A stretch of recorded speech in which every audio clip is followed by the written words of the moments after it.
Hey everyone, good afternoon and welcome. I'm Susan Kaufman and you are listening to Attitude Magazine's weekly ADHD Experts audio broadcast. If you're a parent, you've probably wondered about the science behind the brain training programs that we all hear about, probably maybe as an alternative to medication, or you've considered it, or even a complement to medication for your child or even for yourself as an adult with attention deficit, with learning disabilities or autism spectrum disorders. Today's topic will be of great interest to you as it is to me.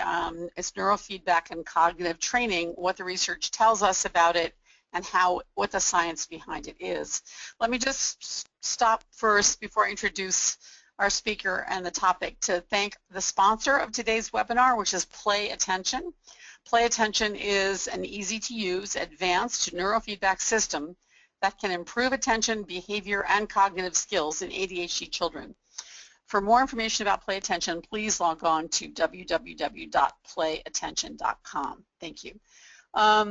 Today we are so fortunate to have Dr. Naomi Steiner with us. She is a developmental and behavioral pediatrician based in Boston at the Floating Hospital for Children, and the single leading researcher in the country and internationally in the field of attention training through neurofeedback, computer exercises, yoga, relaxation, breathing, biofeedback. She's been working with families and children with attention deficit, learning disabilities, autism spectrum disorders, and a number of other problems for over 20 years. And for much more information about her research, visit her website at www.attentiontutoring.com.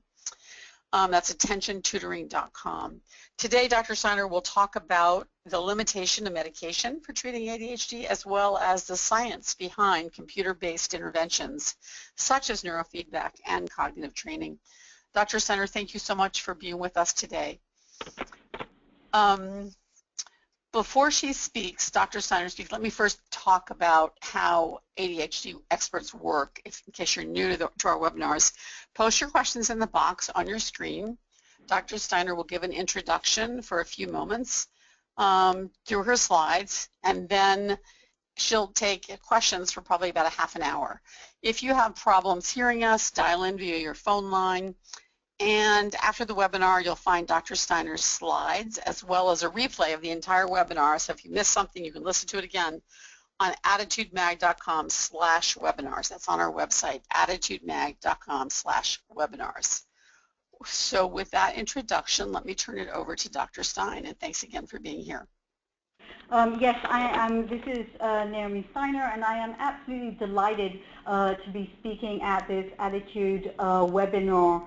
I just want to say two words as regards to me being a developmental and behavioral pediatrician. Some people are not quite aware of what that is, but I am a pediatrician and I have a subspecialty in developmental and behavioral pediatrics.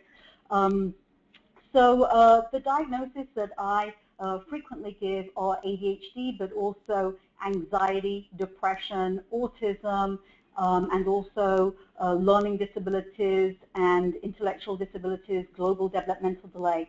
So there's a variety of diagnoses there. I do testing, diagnosis, recommendations, and follow-ups of these children. So that's kind of my clinical life that I've been doing, and I'm delighted today to be speaking about my research life too. And I think that it's really fascinating that I'm coming on now as the summer is hitting. Most of the kids and college kids, they just finished their year, and summer sometimes is a time of reevaluation and looking at different things. So I think that it falls well for families. And just to add a little bit on to what Susan said is that I will be extending this talk a little bit from not only the little kiddies but also into young adulthood and adults because this does extend as a problem into adulthood. So just to kind of be inclusive in the discussion. Okay, I'm just trying to make the slides move along, and I'm going to just click here to make sure that it does move. Yep. So as a disclosure, I just wanted to say that I have not received any grants, research support, or payment through any neurofeedback or computer attention training commercial entities. As Susan did point out, I do have a company which is Attention Tutoring, And that is relevant because we do actually use neurofeedback. We train executive function skills, and we do relaxation breathing through biofeedback. But for our listeners it might be interesting because I often get a question, so what kind of references, what articles? And you say you go on the website and you scroll down, you can find some of the links or lists of references too, and that might be helpful. Okay. Okay, I was just trying to move forward. So I know that most of the listeners here at Attitude are, really familiar about the basics of, the ADHD and what it means, that there are two major kind of lists of criteria. The first list is for the inattentive criteria. There are 9 of them, and the second one is for the hyperactive impulsive. So I'm not really going to go through them in detail, but I did want to point out a few things here that I have highlighted, 2 things here in red, that that as the DSM was, that's the Diagnostic Statistical Manual which made these lists, adapted into its 5th version, they added on the word work into this list of inattentive symptoms. And I just wanted to underline that even though that did kind of like engage the adult population of people who do have attentional difficulties, clearly the full list was not really readapted. And I think that that is really relevant to our discussion today as adults too are wondering if neurofeedback, for instance, might be helpful for them, but they might not fully meet the criteria of this list, which is here, which is more geared towards children. So I just wanted to underline how important it is for adults to kind of realize that they, even though they might not be fully diagnosed because the diagnostic criteria have not been fully adapted to them, still it's correct that they might feel that they have certain symptoms which are affecting their function in daily life, and to look for ways to help them, and I really do encourage that. Then I wanted to point to another point which I will be coming back to a few times during this talk, and that is the point 5, which is difficulty organizing tasks and activities. And if you note, this is in the list of the criteria for inattention. It's not really inattention that we're talking about here. It is clearly organizational activities, or what we call executive functions. And even though I think that it's really great that this is being taken somewhat into consideration, it's really, really important for parents and adults who have attentional difficulties, ADHD, ADD, to think about executive functions. They very frequently, or nearly always even, up to 80 or 90% of the cases seen by different studies, come together. And executive function skills and therefore deficits affect people's function in their daily lives tremendously. And I usually say, as soon as a student hits middle school with multiple teachers and changing classrooms, if a student has executive function deficits, which again go hand in hand, usually not always, with ADHD, they will be having significant organizational issues that have to be taken into consideration. And just a little bit from a kind of science perspective, both ADHD, ADD, and the executive function deficits, or even their function of paying attention and being able to get organized, all of this is kind of centered in that prefrontal cortex, which kind of makes sense when we're thinking about symptoms and how that works. Okay, moving forward to the next slide. So this is the second list that many of you have seen multiple times if, say, you've been looking on the web or listening to other presenters. And these are just the criteria, the 9 criteria for the list of being hyperactive or impulsive. A lot of people in the adult world use the word ADD, and that's attention deficit disorder, and that's usually used just for those who have the first list of inattentiveness. So moving on a little bit to the traditional kind of way of thinking of ADHD or ADD in adults, and the way that if you go and see your pediatrician is going to be approached to you, and many of you have probably lived through this. so as I said before, the traditional diagnosis, which is listed to your left there, is looking at the symptoms of attention and then looking at the symptoms and the list of the hyperactivity, impulsivity. And depending on the criteria that you get, you will receive the diagnosis. And then you start thinking of the traditional types of therapies, and then there are two major roads that are going to be presented to you, and that's medication and or behavioral therapy. In the preschoolers, we usually start with behavioral therapy, but after preschool, it's going to be either or both. And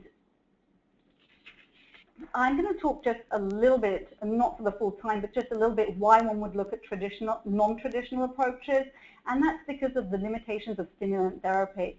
Now, of course, stimulant therapy can be successful, and we know that it can be successful when used and when used continuously, and those are two big whens or ifs, up to 70, 80% of the time. Some research shows higher. However, research on stimulant medication has also shown that they often limit impact on domains of functional impairment. So that means to say that, remember those lists, children might get better on one criteria or another criteria, which is absolutely great and everybody's smiling, but if they're still forgetting to give in their homework, that's their function, and that's very important. Stimulant medication, we know, does not necessarily normalize behavior, and there is only there is no establishment of long-term effects of stimulant medication. These studies are starting to come out, but by no means do we really know this, or of adverse effects. What we do know is that once a child stops taking the medication, the effect stops. And that's something really important to think about, because what it means to say is, yes, it might be helpful up to those 70, 80, sometimes even higher percent, but only as long as the medication is taken. There are no skills learned. Oops, I'm sorry, something happened there. Long-term use is rare, which I think is very relevant as we move forward and are talking about this topic. And it means to say that it might be very successful during the first few months, but in fact, what we know is that there are few students and adults who actually take usually stimulant medication over years or over their lifetime. Parents and teachers show limited satisfaction, and the complex family kind of dynamic problems are not supported often by just taking stimulant medications. And the big one, why I'm sure that there are so many of you listening right now, is that some families are not willing to try medication, and I think this is a very big deal that we need to respect. So now moving on to the non-traditional approach. Why talk about this, and why talk about it now? The two major bullets is what's coming along together right now. Number one is the neuroscience, which is basically all these scientists who've been putting people in scans, the MRIs, the fMRIs, and they've been looking at the brain, they've been seeing how it changes and how it doesn't change, and they've been looking at changes between people with ADHD and who do not have ADHD. And so the neuroscience has really brought us along a long way, and for us to start to learn about how the brain works. And one thing that we know about the brain now, which has been pretty much accepted by neuroscience, is that there's something called brain plasticity. Brain plasticity is the ability of the brain to learn, to form new connections, and to basically make changes. And that's what we're going to be talking about as we look at these therapies and how they might change the brain. And that's the big difference of what we were talking about as regards to stimulants in and out of the body. Here we're really looking at to see if there could be a new approach where we could actually train the brain and change what's going on in the brain. And this comes along in this timeline where we are right now in the 21st century with technology progress. And what this means to say is that the huge machines and computers that used to be really large and bulky have now become much, much more sophisticated, much easier to use. And so it makes these types of computer training and neurofeedback training much, much easier and much, much more feasible. So that's really what we're talking about today. We're talking about technology meeting neuroscience, and can it be used in practice, in real life. In order to walk you listeners through a little bit where we're coming from with the neurofeedback and the computer attention training, I'm going to illustrate this with a study that we ran in 19 elementary schools, so that you get a little bit of a thought process of how we look at this and what the results mean. So we did this study to look at two computer-based attention training systems. So one was neurofeedback and the other one was cognitive attention training. And we did this with the goal so that children with ADHD, ADD would attend more effectively. And I just want to reiterate that when I say ADHD, that's more like the medical term, but I also include people with ADD. So to begin off with, this kind of what I find is a fascinating question, which was why on earth would we even think of doing neurofeedback, and why would neurofeedback even work? What's the thought process behind there? And first, I'd like to just underline quickly that there are many different types of neurofeedback approaches and neurofeedback protocols. And there are even different types of neurofeedback approaches for different conditions. And I'm just going to present today an overall rationale of why we would think about this for ADHD in a manner so that our listeners can understand, but without going into great detail, because I don't think that would really be the most important thing right now.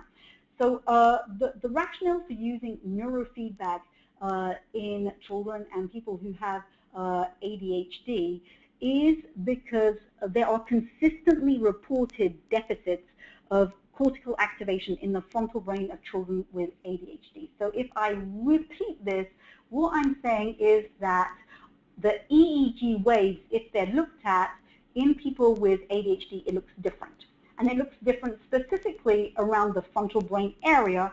And as I said before, that's where the game playing is going on as regards to being able to focus, to being able to control impulsivity too, and also as regards to those executive functions. So the number one difference is that there's an increase in theta waves. That's kind of like that first line. So the theta waves are the drowsiness and dreaming kind of waves. So the way that I like to explain this the best is as if this increase leads to drowsiness, which is a little bit like how you feel when you get up in the morning and you have not yet had your coffee, okay? And so this is not good news if, say, you want to be able to switch your brain on and get something done immediately, just as the teacher tells you, or just as you have to do so in your workstation at work because you have an assignment and it has to get done, period.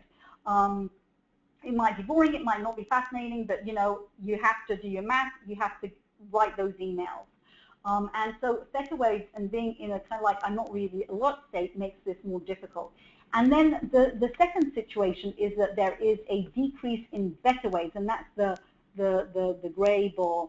And having a decrease in beta waves means that the beta waves are used for active thinking, for concentration, for alertness. These are the I'm ready to go, I'm ready to listen to you, and I'm ready to get something done and to switch my brain on maximum to be able to get that done correctly without any, let's say, careless mistakes, right? Which is when you just become distracted and you make a careless mistake. And one way that I like to explain this difference in the brain to people is that having an increased amount of theta waves and decrease in beta waves really means to say that switching the brain on for people with ADHD, it's difficult and it's non-automatic.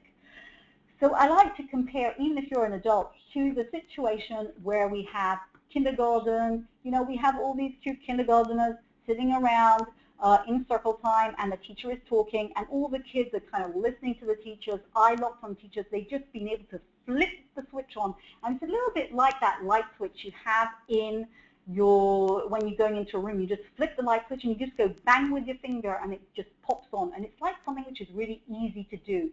And however, for somebody who has ADHD, it's not like a little flip. It's like a lever. It's like, oh, I have to focus, I have to focus. And unless it's really something that they enjoy doing, those better waves, they're not going to be able to get that amplitude up. It's really difficult to switch the brain on. And then what some children and adults have is that they might be able to switch it on, but they can't maintain strong beta wave amplitudes. So those are like two of the big issues going on, and the differences that we see in the brains of people who have difficulty to pay attention and those who are just typical, and this is just nearly automatic and easy. Now, the deal with neurofeedback is the concept of cortical self-regulation. And what this means and has been shown to happen is that it means that we are in fact able to self-regulate our cortical activation. We can actually change what our EEG pattern looks like. And we can do this, and we can train ourselves to do this through training through neurofeedback. And I'm going to explain to you a little bit how this can work. So you see, this is just one example I want to underline again, but there are many, many different types of the way that neurofeedback systems. But here, you know, there's an EEG sensor which is placed in the middle of the helmet, and basically the participant that reads those theta and beta waves. And what happens is that the person who's doing the EEG biofeedback will look at the screen, will look, for instance, at the orca, and as the theta waves decrease and the beta waves, which are those focusing waves, increase, the orca will go to the bottom of the sea, and that is the feedback. The orca goes to the bottom of the sea, that feedback, I am focusing, and that's a feel that this new feel that's given to the people doing this of, oh, okay, this is what it feels like to focus. And then for some people, they look, in this example, but again, there are many different systems. Here at the upper left-hand corner, the bar goes red, fully red. It means that I'm fully concentrated right now. And so as the brain switches on, the orca goes down to the bottom of the sea, and as the brain remains on, it remains at the bottom of the sea. And that trains the participant to switch their brain on and to keep the brain on. And it is this practice that makes this that makes it easier and easier for children and adults during neurofeedback to be able to do this process to get their brain going and switching on. So that was just the overview for the neurofeedback. I'm going to talk a little bit now about cognitive attention training. And so people usually think of like video game-like type kind of exercises, but they're not really like video games. They're in fact computer tasks, computer exercises. They are interactive, but they're not your regular video games. And so these have been developed specifically, usually in this case, to train attention. Along with working memory. And it gives also immediate feedback, and children will progress to higher levels. And there has been a certain amount of research that has been looking into this too. So for instance, here children will look at doubles of a letter and the numbers, and then they will put it in the tablet, in the little panel to your right, and if they get the answers correct, the safe will open up and say, hey, you did an absolutely fabulous job, and that's very encouraging for the students. So now moving on to a little bit what we did. So I get a lot of questions about, okay, so how many sessions are we supposed to do, and what's the minimum and what's the maximum? And so there's no golden standard because everybody's brain is obviously different. But in general, this is what we did. We did what's written down on the screen. In general, what we know is that students should get between 30-45-minute sessions. That's in front of the computer, 30 to 45 minutes in front of the computer, and they should do this at least twice a week. So here we did it 3 times a week. But it should be at least twice a week. And the reason for this is that you really want to try to get the brain going. It's a little bit like when you go to the gym and you go there every blue moon. I mean, nothing really is going to be happening here. So we want to get people on a training schedule, and so it's going to require those 30 to 45 minutes to 45 minutes twice a week. And so the average of 40 sessions is an average which is frequently done.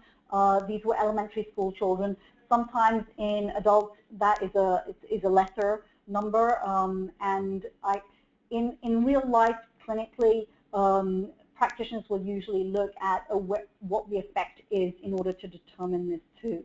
How far are we moving along? But that's in general what we're looking at as regards to how much time investment are we looking at. And I just wanted to go back to this point, and I think that parents have probably already made this kind of time investment calculation. It seems that it's a lot of effort up front, but remembering that it might be a complementary or alternative kind of approach, and they might be, for instance, be using something like weekly behavior therapy, but this has been going on for 2-3 years, or medication, and that's something you take every day over years. So I think that that's important to put it in context. And again, I want to remind everybody that I'm coming from this as a developmental and behavioral pediatrician. So really from that neutral spot of having people come to see me and asking me, what do you think works? So this is just the study design. I'm not going to go into great detail, but the most important thing is that we had a group of children, and then we flipped the coin. That's called randomization, and they were placed in a neurofeedback group, that's the top one, then or in the computer attention training group, or in what's called WLT, that's waitlist control, or control group. And the reason why there's a control group is that, as you know, kids, they're going to mature and they're going to get better anyway, kind of thing. So we wanted to make sure that what we were looking at is not because they're, quote, getting better anyway, and that's why you have a control group. And as you see, we're going to look at the just before the intervention to just after the intervention, and then we're going to look at just before the intervention to 6 months later and see what that looks like. So first of all, I'm going to show you the results for the neurofeedback group, that first group that gets the EEG biofeedback or the neurofeedback. And I'm going to go through these results with you just so that you understand a little bit of what is found in the literature, because these results have they come along with studies that have been published since then too. So the first two bars here are for a classroom observation, and this classroom observation was what we call double-blinded. So the person who went into the classroom did not know whether the child they were observing, in which group the child was, whether it was a child who had received neurofeedback, the computer attention training, or nothing at all. So they were blind, and the child did not know that they were being observed. So this is what we call a double-blind situation, and in fact, it is the absolute golden standard of research. And little stars on top of bars are good, because that means to say that there is a statistical improvement. That means to say that it's not just I'm showing you a very elongated bar and I'm trying to trick you at something. Mathematically, actually, there was a difference. There was a statistical significant difference. And so that's really good. And just before I go on to the blue bar, I just wanted to say that these observations showed that the children got better for their engagement, so for their attention scores, and for they had reduced off-task behaviors. These are things like moving around, getting up from their chair, and talking to their buddy next to them. So that's really good news. Now moving on to the corners that the parents filled out, and these are, you might have heard, this is an ADHD type questionnaire, and the parents filled these out. What we see here is that the parents reported that these children got better with executive function, inattention, and hyperactivity and impulsivity. And you see those little stars again, which is really good news. It means to say that I'm not just showing you high bars, I'm showing you things which have been shown to have statistical significance, where we're expecting the kids to get better. And here we have the results on the brief, which is the executive function questionnaire, and you see that their behavior got better, the way that they were thinking about planning got better, and their overall executive function scores got better. And I'm going to be speaking a little bit more about this later on, because as I said at the beginning, children and adults with ADHD very often or nearly always have some areas of executive function skills with difficulties, and these can really impact daily life. In fact, what we know from recent MRI studies is that sometimes it is these executive function skills which might be sustained, these executive function skill deficits might in fact be sustained even longer into adulthood. So it's really important to be looking at this. So now what I'm going to show you are, remember these are just before the children started compared to just after the children had finished their neurofeedback. And now I'm going to show you what we found the following school year when these children were looked at again. And so this is 6 months later, the following school year. And as you see, there's a bar which is just next door. The dark bar is the sustained effect. So it's the following school year. And this is exactly, in fact, what you see. I just want to point out that usually in behavior medicine, it's much more, you have an effect. It's kind of like you teach the dog a trick, and then, you stop reminding, giving reminders, and then, nobody does the trick anymore. So you actually would expect usually the follow-up, that darker bar to be lower. However, here what you see, it's like it's bang against the lighter bar. So what we call this, we call this that there are sustained results. And that is extremely important. And I was just having a little chat with Susan before we went on live, and she was saying this is one of the major questions that parents have there. And just so that everybody realizes, these sustained outcome measures for neurofeedback, I'm not the only person who found this. This actually goes along with the rest of the neurofeedback research. That in fact, when we're looking at positive results, we're actually expecting them to be sustained, or in some cases actually to continue to increase. And I think that that's very important. And again, I want to underline how also for the brief, the executive function questionnaire that the parents filled out, that we still have sustainability of these, the progress that the children made in executive functions. And that's, as I continue to say now, hope I'm getting the message through, it's very, very important. So I've moved on now to the computer attention training group. And as you see, we do see some progress here. It's not that it's all completely a flat line, but it's pretty obvious to the eye that there are less improvements compared to the neurofeedback group. I often get asked, does this mean to say that forget cognitive attention training, it's not going to be used? What we know about cognitive attention training at this point is that it seems that the skills that are trained are not always generalizable. And so what this means is that, for instance, if someone is being trained through working memory, for instance, to repeat 5 numbers forward and then 5 numbers backwards, that's really an excellent skill, because you need to be able to have working memory in order to, get through school. You need to remember all the instructions that the teacher is telling you, right? So what we know is that kids are able to repeat these numbers. Kids and adults are able to learn these working memory skills and repeat them back and get better and better and move on to higher levels. However, there is less evidence that shows that in real life, and these outcome measures are real life, right? That in real life that they generalize, so it's a little bit like I can remember a lot of numbers, but I might not remember to give my homework in. Now, I did hear that you did hear about video games. There is research coming out from the video game side that it could be a problem with complexity, and that some research on the video game side, which have, so video games are extremely complex. There are people attacking others. I'm a pediatrician, so this is not something I necessarily, recommend. But basically, there's a plot going on, there's a strategy going on. You have to remember, you need to plan and organize, remember those executive functions, and then there are distractors moving around. So video games are often extremely complex. And the thought is that perhaps the computer attention training systems at this point might not be complex enough in order to make changes in the brain which is generalizable. The other point I think is interesting is that it's also we do think that computer attention training can in fact help a subgroup possibly of students, and we saw this, as you see from the picture here. Some students did benefit.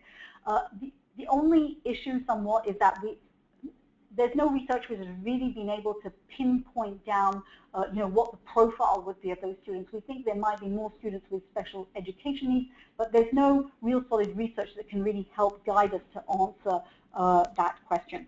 But I do think that as technology advances, we will continue to come back to these type of systems to try to help to support students and also adults.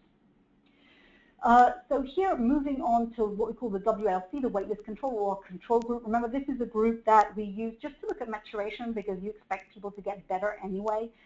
And as you see, there was a maturation, so the kids did get older, and but there's not really very much action. And in fact, even though you're looking at some balls, it's pretty much nothing was going on.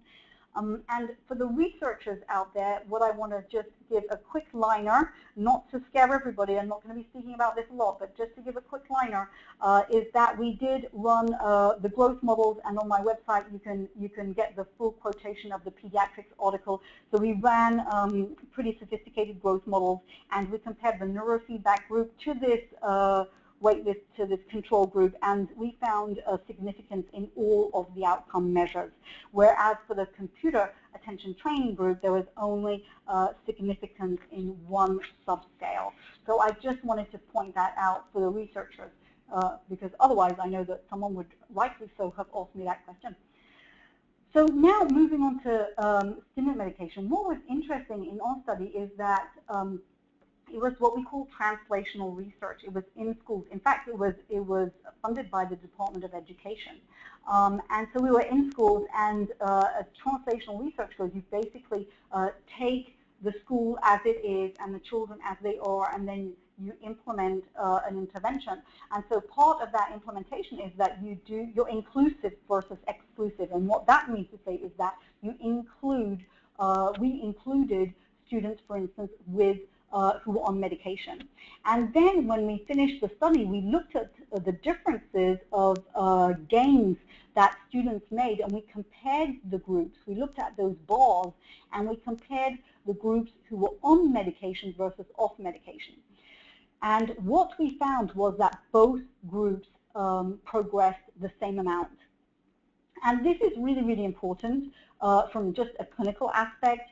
To answer the question, so can you do neurofeedback if a child or an adult is on medication? And what we know now absolutely is that the answer is yes, you can. It's not a contraindication, and we would expect our students and adults to get better, to have the same type of improvement. So that is important. Now, because of the progress that we saw also in executive functioning, for the group with neurofeedback, this was extremely exciting for us. I want to underline how much this actually makes sense, because paying attention, controlling your body so that it's not hyperactive, controlling your body so that it's not impulsive, and executive function, organization, and planning skills. As I was saying before, it makes sense because they're all coming from this prefrontal cortex area, and we know that they have the same kind of loops. One of the important ones is the corticothalamic striatal loop, and they all have these same, they're all working similar loop systems. So we're talking about, when we're doing neurofeedback, that we're actually training these same circuits and these same loops in the same area of the brain. So, in retrospect, everything's great, but in retrospect, it also makes complete sense that we did, in fact, train executive function, and the kids got better. And I just want to underline a little bit, I know that you do have webinars on executive function, but I just want to underline how absolutely critical this is for folks to pay attention to how they're doing and how they're training and how they're paying attention to their executive function skills. So what we see as the number one thing is, as a difficulty, a deficit, one of the areas is as regards to time management. So first of all, time management awareness, and this is usually completely knocked off in people with ADHD or ADD. sometimes they are not even aware of what time it is, and they need to train this. Like, I have been looking at the clock on a regular basis because I know that at some point Susan's going to literally cut me off. No, she won't do that. So what time is it? I tell students and people with ADHD, you don't have a watch, you're going to buy a watch. I don't care if, say, you think that your cell phone is stuck to your body. You need to have a watch stuck to your body because you need to enable yourself to be more aware of the time. How long do I think this is going to take? How long do I think this is going to last? So the general response of a student who has ADHD, if you ask him, how long, Johnny, do you think your homework is going to take? It's going to be 20 minutes. I've been trying this out for a few years, like 20 years. And it's because people with ADHD do not have a sense of how much time things are going to take. This is distorted. So it's important to be aware of these things. And even with the younger kids, I strongly recommend using the timer and using it as much as possible. Oh, you think you can get this done in 5 minutes? Let's put the timer on for 5 minutes and see where you're at. Oh, you've only done 1/4. Okay. How much do you think the rest of it is going to take? You've done 1/4. You've still got 75% to go. How long? Still 10 minutes? Oh, you're going up to 30 minutes? Okay, let's put the timer on 30 minutes. This really helps students learn and adults learn about how long it takes, how long things take. So I just want to point out that time management is it's huge, and that it overlaps with distractibility. Like, am I distracted? How long am I spending, like, on the moon, just in dream state? It also has an overlap with procrastination. Like, how long am I simply not going to get myself going? And I can tell you that in my observations, as students progress to be college students and then young adults, procrastination is sometimes the #1 factor and the #1 difficulty that high school kids and young adults face. This is the #1 thing on the list that I recommend people take a very, very close look at. And then becoming hyper-focused, which is kind of like this selective attention where I just don't even realize what's going on around me anymore. Okay. It also leads, the time management difficulties can also lead to paralysis, where I'm just so blocked with time, I just so much can't get myself going that I'm blocked, and it goes along with procrastination, I can't even get myself going. So time management is a big executive function deficit where people with ADHD have to start to become more aware about what's going on. Planning is when, where, how. So when am I supposed to get this done by? Where am I supposed to do it? So it's always, you know, that second line on most of the digital organizers, which is where, you know, that's one line which has to be filled every time, because you're not going to remember, you're going to forget, and you need to know where you're going to go. And we're not talking about which building, we're talking about exactly which room and even who's going to be there. What do I need? So this is the discussion about, you need to have a project finished by tomorrow, but we don't have any more glue in the house, and it's 10 p.m., you know? So what happens then? And this is where the family dynamic comes in. So it's really a family issue, which we know that it's a family issue because of genetics, right? Organizing, this is all about the planning, the pre-planning, the pre-pre-pre-planning, and not only getting the homework in, getting the homework back, reviewing the homework, all these kind of things. Again, executive function skills is problem solving. So what we will see very often is, you know, I'll see a parent who says, oh, he's absolutely brilliant, and it's true, many, you can be absolutely brilliant and have ADHD, but where the problem kicks in is with slow processing speed. And so sometimes if there's no impulsivity, students with ADD, ADHD require extra time, even if they're brilliant. And often the area, most often the area which requires extended organization is the written expression, and that can be difficult. But that can be learned, right? It can be learned through techniques by writing plans and learning how to write plans.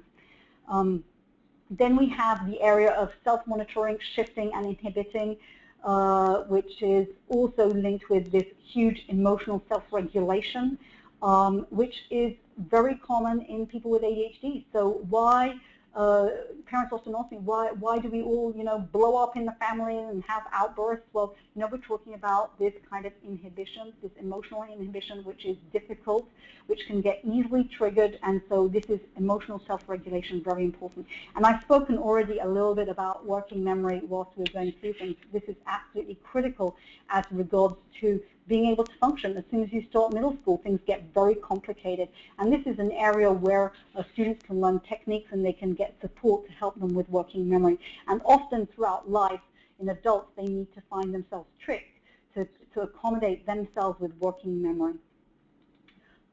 Okay, so in summary, what we're looking at right now is that, yes, if we're looking at cutting edge, we can do this in schools.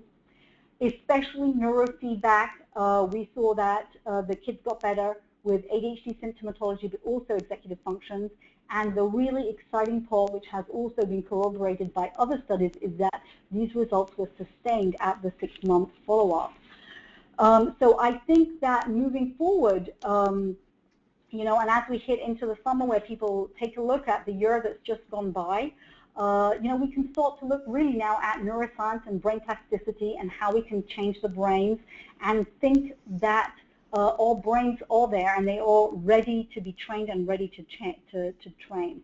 And I just want to point out that if folks want to have lists of references, again, because this is a frequent question, you can go onto my website, scroll down, and there are some of those documents just have lists of references.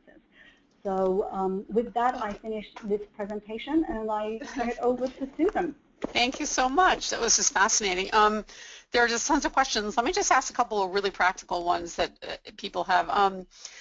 Do you think, or perhaps the research doesn't tell us yet, will there need to be ongoing brain training? We know that at 6 months the results were there, but people are wondering, would someone, an adult or a child, need to do another session or a set of sessions in 6 months or a year or 2 years down the road, or do we think that this one 45-week session will take care of the improvements? That is a fascinating question. We obviously don't have the full answers. There is one study that looked at outcomes 2 years later, and the outcomes were there. The same amount of outcomes were there. So we're really thinking that this is sustained. Okay. There are some people who do give neurofeedback who speak about refresher courses, and those are usually really brief. So we're talking about something like 5 sessions or 6 sessions, and but a lot of people kind of discuss what's going on in the brain during those refresher sessions, and the debate remains. It's very interesting. I think that it could be just that. So as you know, as you develop, your brain kind of in the Piagetian kind of way, or it kind of goes from one stage to another. It becomes more complex, more abstract. And so the thought is that if, say, you do a few refresher lessons as your awareness and what we call metacognition, which is the ability to think about how your brain works, has increased. If you sit in front of the neurofeedback again, you go kind of like, oh, yeah, I got it, yeah, I remember how it was, kind of thing. And so people don't exactly know why there might be a group that might need refresher sessions. We haven't yet fully defined that, but I have not heard of anybody who said we've redone the full 40. Okay. Another practical question that people are asking: is it possible to do this at home? Is there a home? Apparently, there are some neurofeedback products that are sold for home use. Are those effective? Have you seen any indication that this can work for parents doing it at home? So, that question is a little bit the question of, so am I doing a rigid kind of educational program, or am I just trying to train my brain like I'm trying to become a super athlete or something like that, so that when it gets go, that I'm able to run my 100 meters just down the road. My brain is just ready. I can switch it on at that moment I've trained it. And so there is this kind of this high performance approach, which is one thing, and there are easier kind of you just pop it on your head kind of thing, and you can train those skills. These are coming down the pipeline. I'm not sure that it is yet fully defined how much this is going to actually be supportive for full educational like protocols. And I think that we're going to see these kind of questions are going to be increasingly answered in the future. Also because the systems develop, and there are some systems, and this is going to continue to develop even more, which will be able to be looked at from a satellite situation.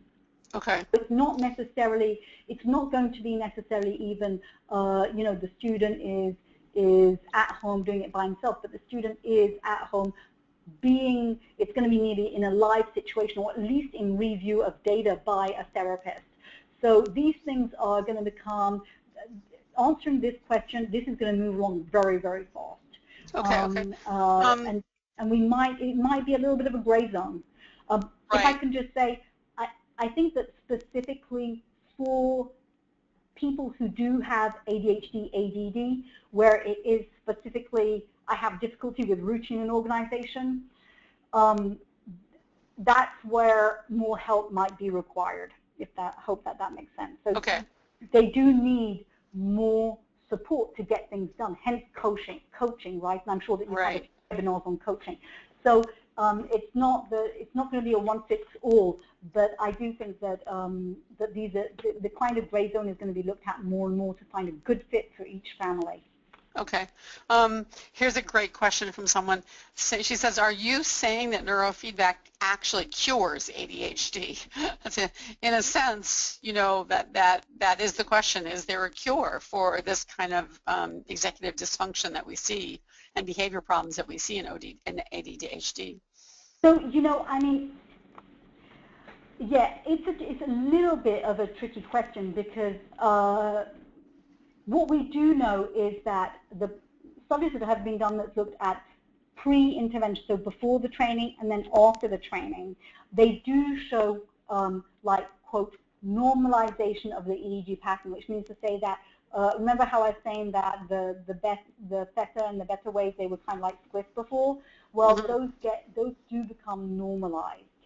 So, and again, this is a group effect too, right? So if you take 100 kids, you can never guarantee it's going to work for everybody, but that's right. So we do expect normalization.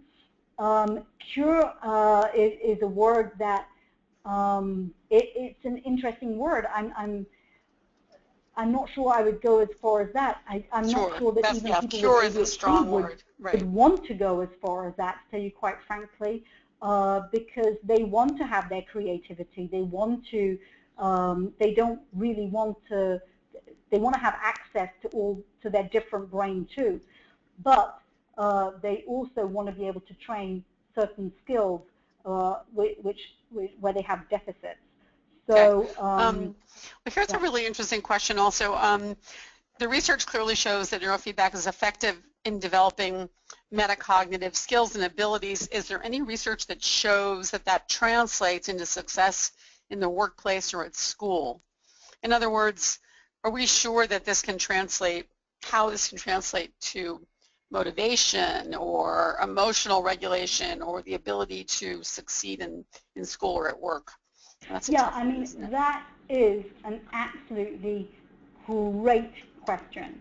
And so really the question that you're asking is, as we go down the pipeline, will these types of studies being funded? I'm writing a grant for exactly what this listener just asked for. So, we're both going to hope together that I get funded and I'll be able to answer that question in a few years.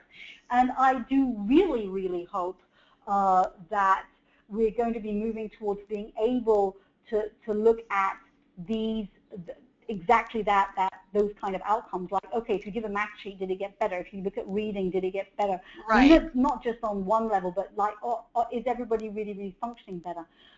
The reason why I'm so excited about the executive function skills improvement that we see overall, right, it's not just isolated with me, is that with improvement in executive function skills, we know that it does in fact increase school readiness or readiness to learn.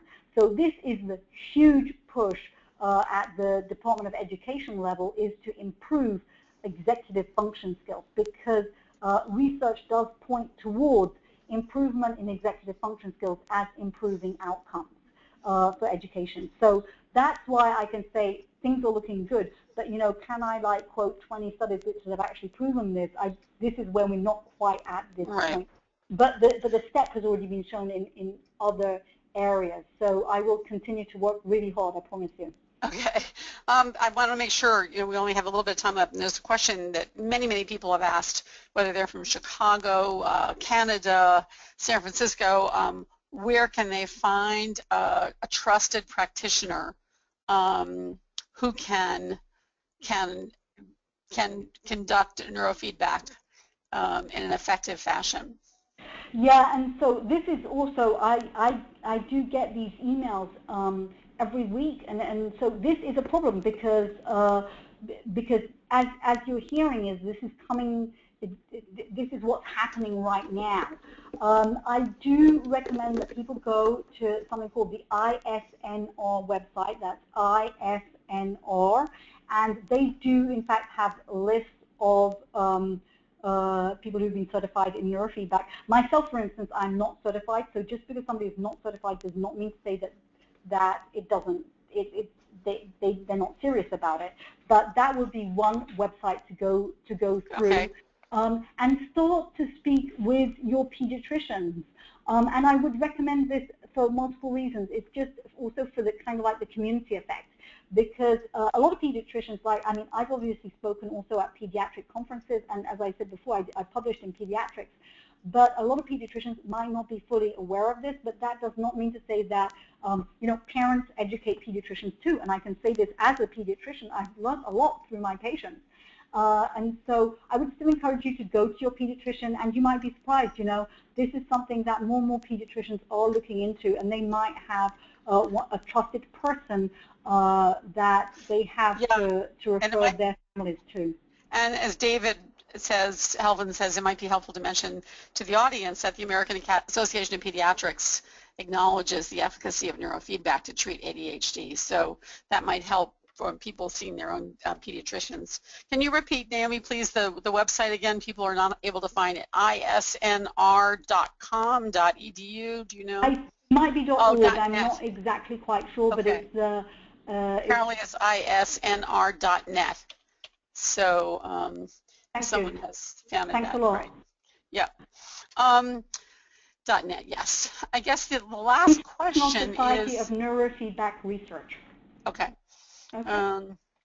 So let's see.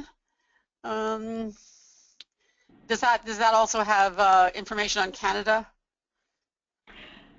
Well, it is international, and so I would think that it might be helpful for our Canadian listeners. People saying that your website is awesome and everyone should check it out. So thank you. I really appreciate that, because I wrote it for anybody who wanted to get any kind of information in really lay language. So it was meant for all of you out there. So I really tried to write it so that people could just learn a little bit like what we just talked about today. All right. And then the last question, did you use multiple neurofeedback programs in your testing? And there are so many people are asking CogMed, Play Attention, lots of others. Did you use a specific kind of neurofeedback or more than one kind? Yeah, that's an excellent question. So I do want to underline that there are multiple different approaches to doing neurofeedback. But, you know, as a disclosure, I mean, this you can find in my research. It's very clearly stated. I did use what we call suppression of the theta and trying to enhance the beta. So that's the system that I use. So it's what we call suppressing the theta. You're trying to decrease those drowsiness waves, and you're trying to increase the beta waves. Okay. But again, there are, I would just recommend that it is, that people ask and make sure that it is a neurofeedback practitioner who uses protocols that have been researched. Okay, neurofeedback practitioner. All right, Dr. Steiner, thank you so much. Keep up the great work. It's very encouraging to everyone to hear that there is success and that the brain is going to turn out to be as plastic as I know many people believe it will be. And thank you again for coming. The name of her website, again, everyone, attentiontutoring.com. neurofeedbackandcognitivtraining.com. And thanks again for joining us today, and thanks again to our webinar sponsor, Play Attention.